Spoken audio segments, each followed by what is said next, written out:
What's up, guys? It's your boy Jay. Welcome to Jay's World. So let's talk. You know how we do it? So let's get into it. And welcome to another edition, or shall I say, a very special edition of Jaitopics. Oh yeah, I got my crown on, y'all. A brother got his crown on. I got some purple on. You know, this is probably as coming to America as I can get right now. You know, got my little King Vitamin. My little King Vitamin crown on, you know. So let's just get into this movie review, okay?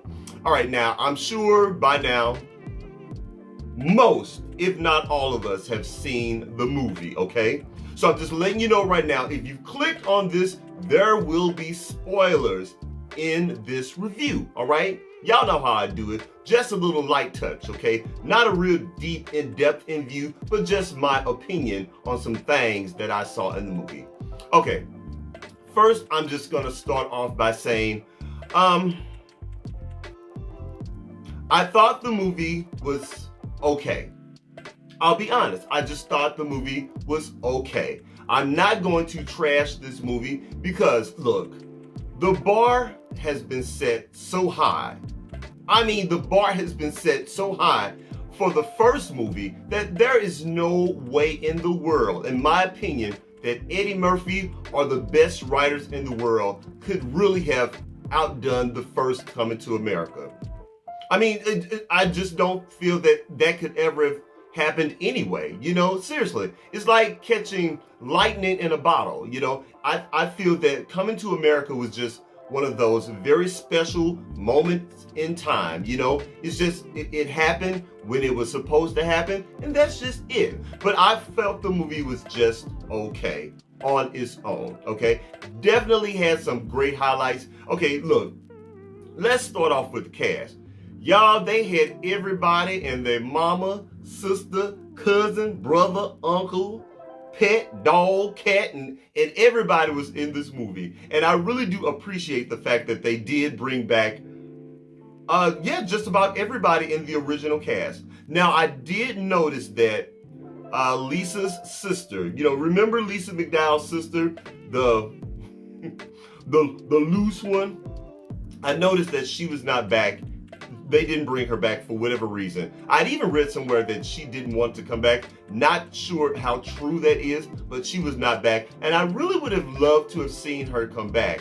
I also would have loved to have seen what happened between Lisa McDowell's ex-boyfriend. Remember, that was played by, oh my God, what's my boy's name? Oh shoot, you know, the Jerry Curl, you know.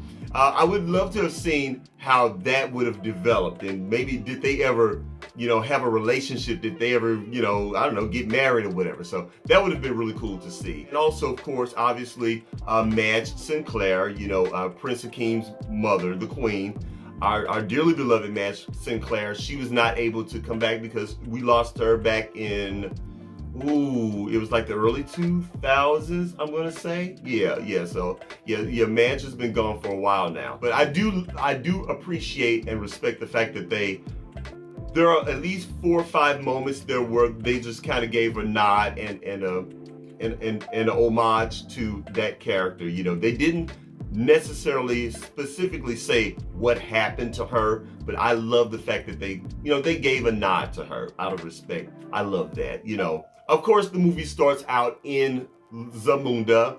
Beautiful, beautiful shot. I don't know what castle or who that actually belonged to. I don't know if that was special CGI or whatever, but I mean, it just looked really, really beautiful, you know, Zamunda. And y'all, you do know that before there was Wakanda, there was Zamunda, okay?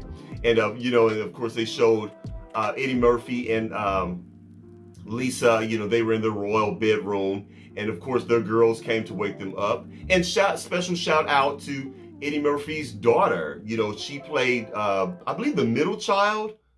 Like, she was the second oldest or something like that. I think she was like the middle child. But yeah, that was his actual daughter. She was the girl with the glasses on. Beautiful young lady. I thought that she did a fine job, you know. And yeah, okay, let me just jump right to my points. Because like I said, I'm just kind of speaking to you guys as if you've already seen the movie. So, like I said, I felt the movie was okay. But what I would have loved to have seen, I would love to have seen more character development of Prince Hakeem and Lisa. Yes, in the last movie, in the first movie, we saw them, get married and go off into, marital bliss, and they're happily ever after. But I would love to have seen what happened, in their actual marriage. I mean, come on, y'all. It's been like 30 plus years since we've seen these characters. I would have loved to have seen Prince Hakeem and Lisa have marital issues, and somehow she wanted to maybe get back to Queens and get back to her roots, and she left Hakeem, went back to America, and then Prince Hakeem would have chased her to America, and all of the hijinks and whatever would have happened more in New York. I just felt that this movie spent too much time in Zamunda and not enough time in New York, because in the first one, most of the movie was spent in New York. Remember, hence the name Coming to America. So I feel if this is called Coming to America Part 2, why wouldn't majority of the movie be spent in America? I feel it would have been really cool for Lisa to have gone back to America to get back to her New York / Queens roots, and for Eddie Murphy to have followed her there. And of course, throughout the movie, we visited all of the old characters, all of the old guys in the barbershop, which is just hilarious. They, the shout out to that makeup team. They did a great job, making Eddie Murphy and Arsenio Hall, still look the same. And those, they visited the Reverend. Remember the Reverend, played by Arsenio Hall, when Lavelle was going to get married to the girl.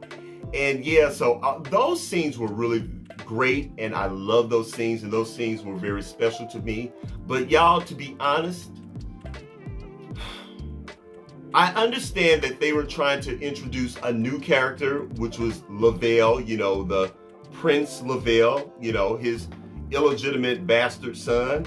But I was not interested in that character. I wasn't. And I felt that they were just trying to cram too much into just 2 hours.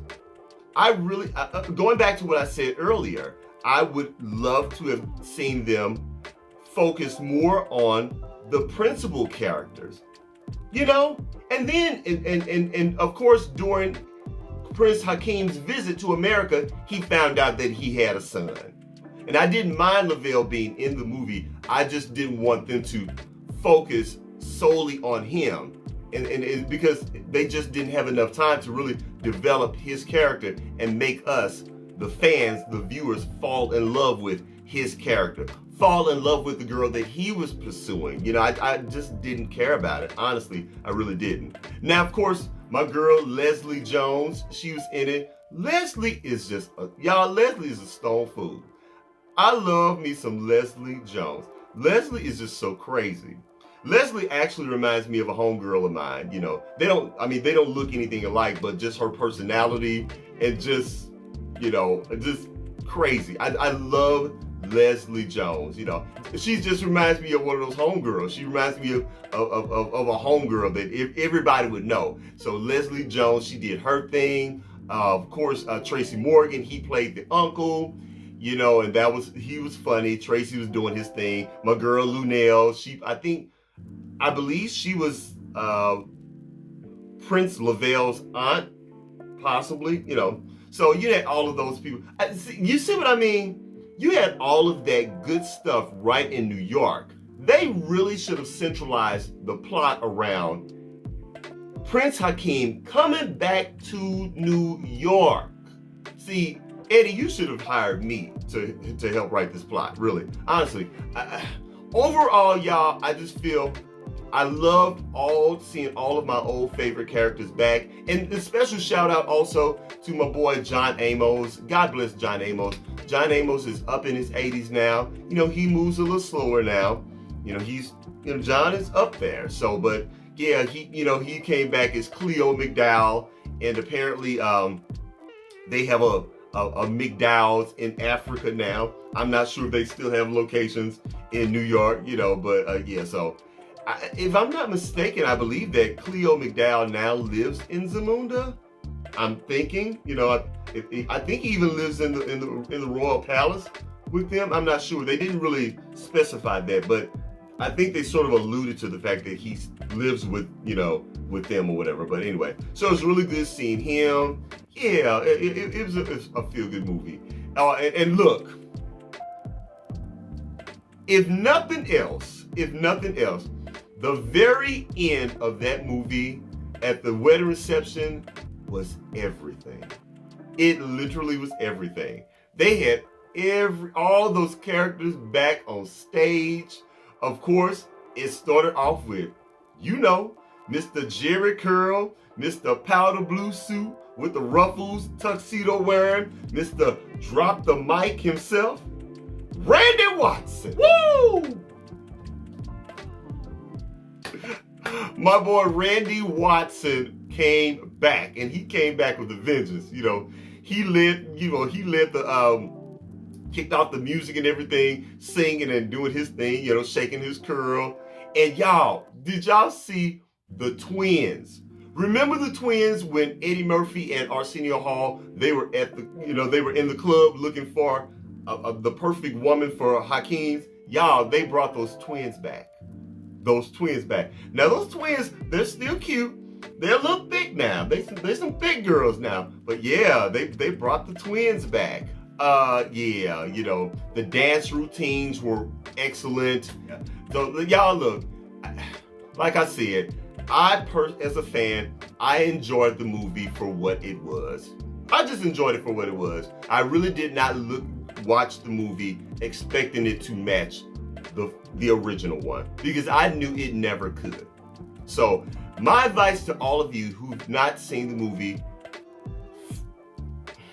forget about the first one. Just forget about it. I mean, acknowledge that you are watching part 2, but after you acknowledge that, forget about it and just take the movie in for what it was. Like I said, I thought the movie was cute and it was okay, but it just did not match the first one. But you'll enjoy yourself anyway, and watch it twice, because you'll then see things that you didn't see the first time.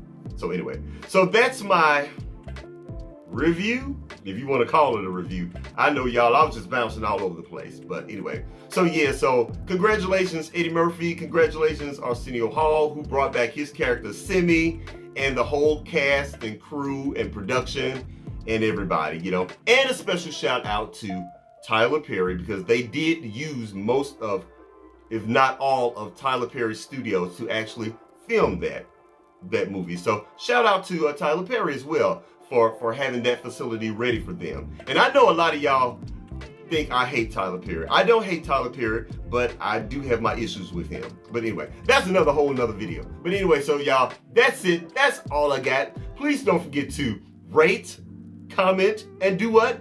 Subscribe. Please subscribe to my channel. And after you subscribe, head on over to Instagram and check me out at jaysworld.tv.